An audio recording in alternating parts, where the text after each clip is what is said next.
Hello, students. Um, it's Thursday night, about 7:30. Um, I hope things are going well for you. Getting some things accomplished that you want to get done. Take this opportunity as an opportunity to read the book you wanted to read, or watch a movie you've always wanted to watch.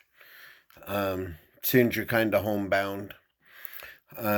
If you are able to keep working, you're lucky, and be grateful.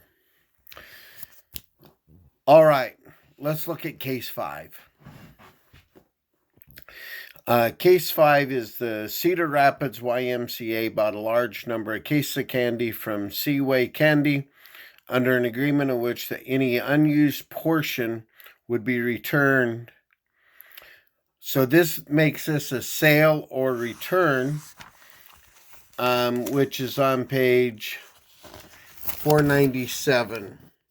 Okay, so take a minute, pause this video, and read the sale or return on page 497. The YMCA was to sell the candy to raise money to send boys to camp. The campaign was less than successful, and 688 cases remained unsold. They were returned to Seaway by truck.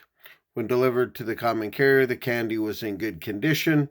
When it arrived at Seaway 4 days later, it had melted and was completely worthless. Seaway then brought a suit against the YMCA to recover the purchase price of the candy spoiled in transit. Between Seaway and the YMCA, who has the risk of loss? So this is a risk of loss question, and because this is a sale or return, the risk of loss stays with the buyer, in this case the YMCA. So in this case then, their campaign was even less successful because not only did they not sell all the candy, but they're now responsible for the purchase price of the candy that they didn't sell. Now, if you'll also look at this sale on approval, and the notes I made in my book is sale on approval is when I get something for the purpose of my use, and if I don't like it in the process of using it, I can return it. And in a sale on approval case, the risk of loss stays with the seller. In a sale or return case, the risk of loss goes with the buyer. And remember, this sale or return is in the case of when I'm getting these goods for resale. All right, so that's case 6.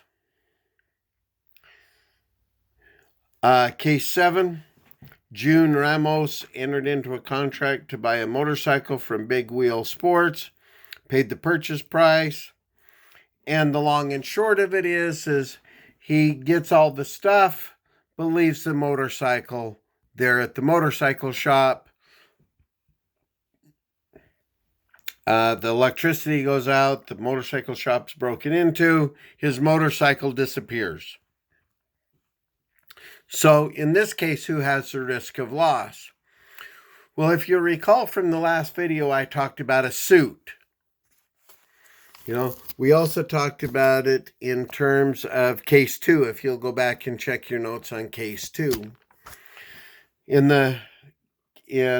this case, in the case of case 7, when a merchant sells goods, but the buyer does not take possession of those goods, but leaves them in the hands of the seller,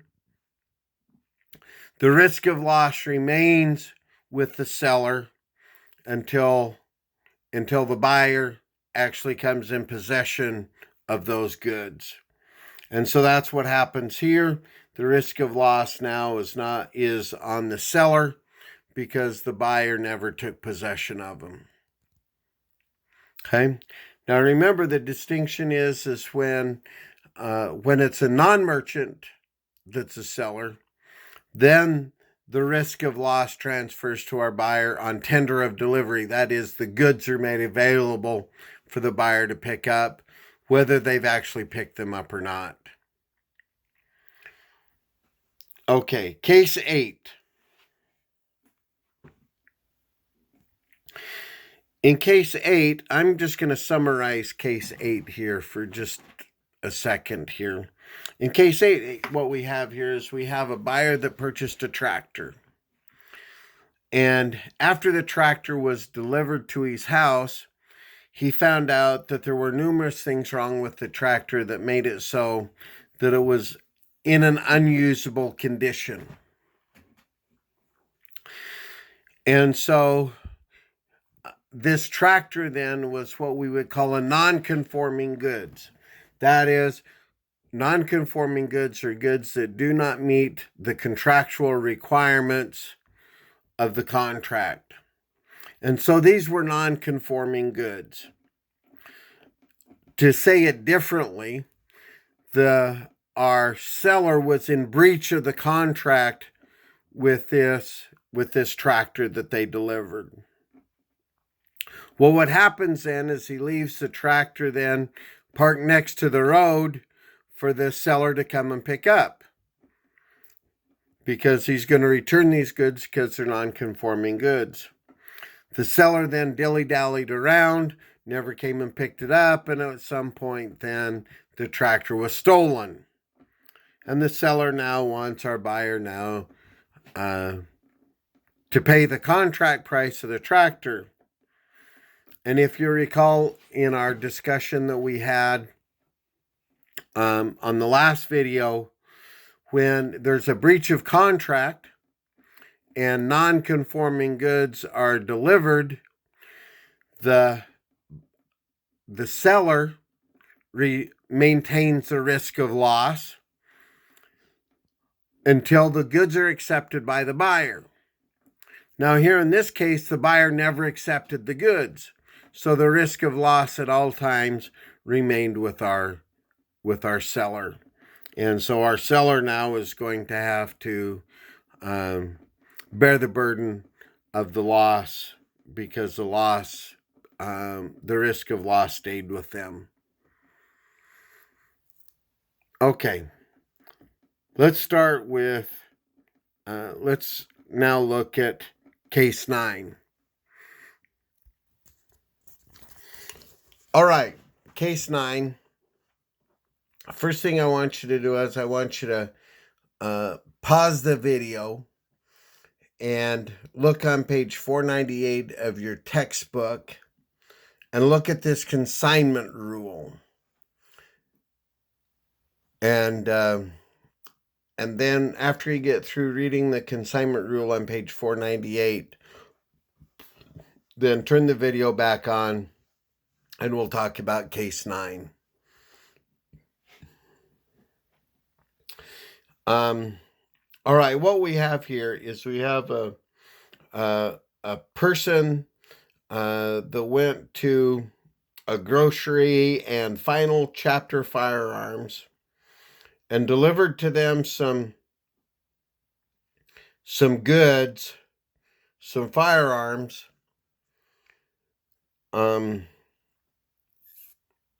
to be sold on consignment. So again, this is their sale or return, just like on case number 6. So risk of loss then belongs with, again, our buyer. And if in fact these firearms would have been stolen, the risk of loss would have been with our buyer, and the buyer would have had to compensate then our seller for whatever was the agreed value of the firearms. But that's not what happened. The creditors of this company came in and seized all the inventory. But our sellers,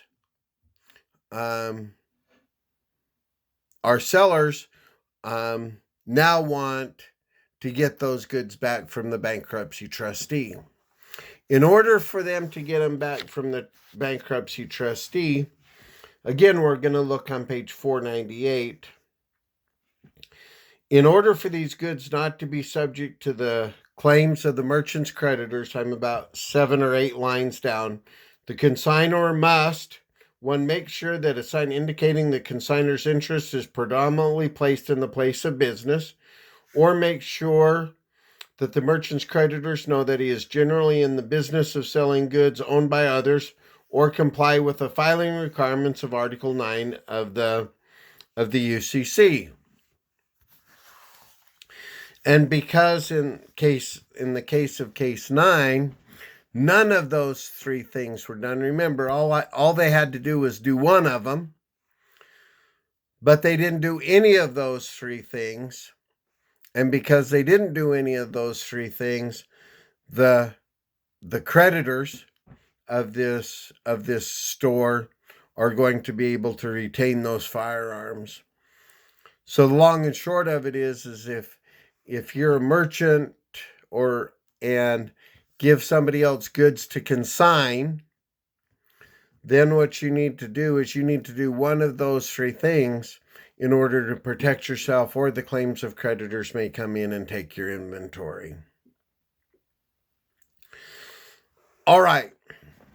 For Monday night, I want you to do this. I want you to find a product, any type of a product, preferably like a food product or something that's got a label on it.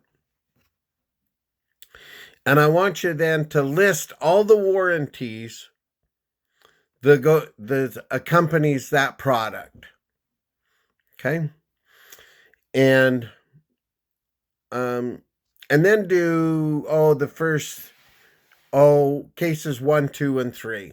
That'll be your homework then for Sunday night, is find a product, list all the warranties, and do cases 1, 2, 3. And so that'll give us a jumping off point then to talk about the implied warranties and the express warranties, which is basically the bulk of chapter 20. All right, remember I sent you a test. I'm going to make the test due at 6 o'clock on Friday night. So if you would just take a picture of your answer sheet and email it to me, then I'll go ahead and grade it, and I'll post those grades out on Canvas when I get them graded.